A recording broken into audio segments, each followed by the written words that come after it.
परी की बलि। एक गांव में विमला नाम की एक औरत रहती थी। एक दिन की बात है, विमला एक जंगल से गुजर रही थी। तभी उसे किसी की रोने की आवाज़ सुनाई देती है। वो पास जाकर देखती है तो एक छोटी सी बच्ची रो रही होती है। वो उस बच्ची को उठाकर अपने घर ले आती है। विमला पहले से ही एक बच्चे की माँ होती है।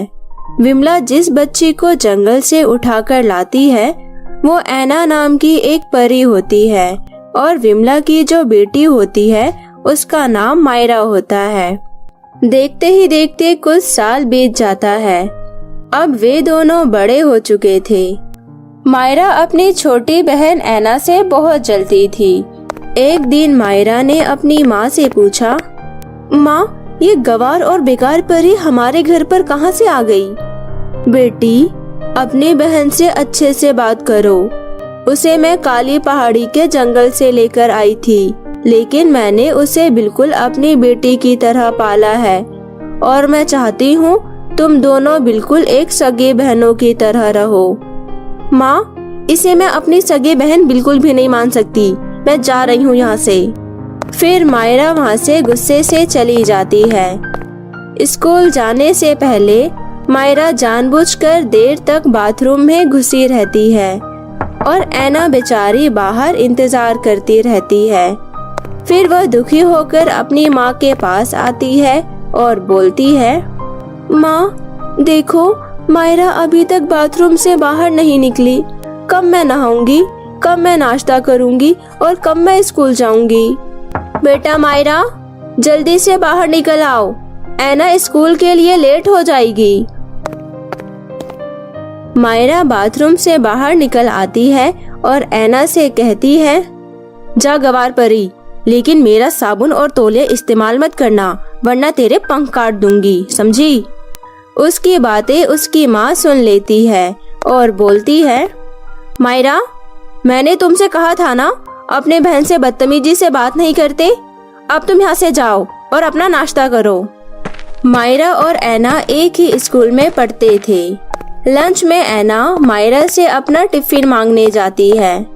मायरा, माँ ने मेरा लंच बॉक्स तुम्हारे ही बैग में रख दिया था। मायरा, मुझे मेरा टिफिन दे दो, मुझे बहुत भूख लग रही है। अरे परी, तू खाना खाकर क्या करेगी? जा और पेड़ के पत्ते खा ले। इतना बोलकर मायरा वहाँ से चली जाती है। ऐना को उस दिन स्कूल में भूखा ही रहना पड़ गया। एक दिन विमला किसी काम से घर से बाहर गई हुई थी। मायरा ऐना से कहती है, सुन गवार परी, मैं अपने दोस्तों के साथ काली पहाड़ी की जंगल में घूमने जा रही हूँ। माँ वैसे तो आज आएगी नहीं, आए तो कह देना मैं रानी के घर पर हूँ, समझी? मायरा, माँ ने काली पहाड़ी के जंगल में जाने से मना किया है, तुम वहाँ मत जाओ। वहाँ एक काली खतरनाक चुड़ैल रहती है। तुम चुप रहो, मैं किसी चुड़ैल से नहीं डरती। इसलिए गवार परी, तू माँ की तरह मुझे लेक्चर मत दे। चुपचाप से अपने बिल में घुस जा, समझी? और अपने काम से काम रख। मायरा ऐना की बात नहीं मानती और वहाँ से चली जाती है और अपने दोस्तों के साथ जंगल में घूमने चली जाती है। जंगल में घूमना कितना अच्छा लगता है ना माँ की कचर कचर और ना ही कोई रोकने टोकने वाला। काश हमारे साथ कुछ लड़की भी होते। काली चुड़ैल अपने गुफा में ये सब देख रही थी। काली चुड़ैल अपने गुफा से गुजरने वाले लोगों को अपना भोजन बना लेती थी। आज बड़े दिनों बाद इस गुफा के पास कोई आया है। बहुत सुंदर लड़कियां आज मेरे पेट में जाएगी। हा हा हा हा हा हा। काली चुड़ैल मायरा और उसके दोस्तों को पकड़ लेती है और अपनी गुफा में कैद कर लेती है। तुम्हारी खुशबू देखकर मेरी लार टपक रही है। काली चुड़ैल मायरा और उसके दोस्तों को खाने ही वाली थी, तभी वहाँ ऐना आ जाती है। काली चुड़ैल, मेरी बहन को छोड़ दे, वरना मैं तुम्हें जिंदा नहीं छोड़ूंगी। हा हा हा हा हा हा हा।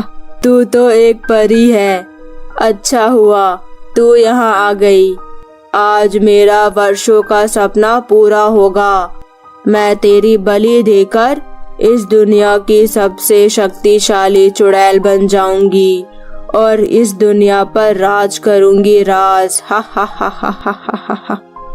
उसके बाद चुड़ैल धोखे से अपनी शक्तियों से परी को बंदी बना लेती है और परी की बलि देने ही वाली होती है कि तभी मायरा एक डंडे से चुड़ैल के सर पर वार कर देती है और चुड़ैल बेहोश हो जाती है। उसके बाद ऐना परी अपनी जादुई शक्तियों से चुड़ैल को एक बोतल में बंद कर देती है और हमेशा के लिए उस गुफा में कैद कर देती है। इस घटना के बाद मायरा ऐना को अपनी सगी बहनों की तरह प्यार करने लगती है और दोनों साथ में हंसी खुशी रहने लगते हैं। तो मेरे प्यारे दोस्तों, कैसी लगी आपको परी की बलि की कहानी? मुझे कमेंट करके जरूर बताएं। मैं आप सभी के कमेंट पढ़ती हूँ और मुझे बहुत अच्छा लगता है। तो आप इसी तरह अच्छे अच्छे कमेंट करते रहें। तो मिलते हैं फिर किसी नई कहानी के साथ। तब तक अपना ध्यान रखें। Bye bye.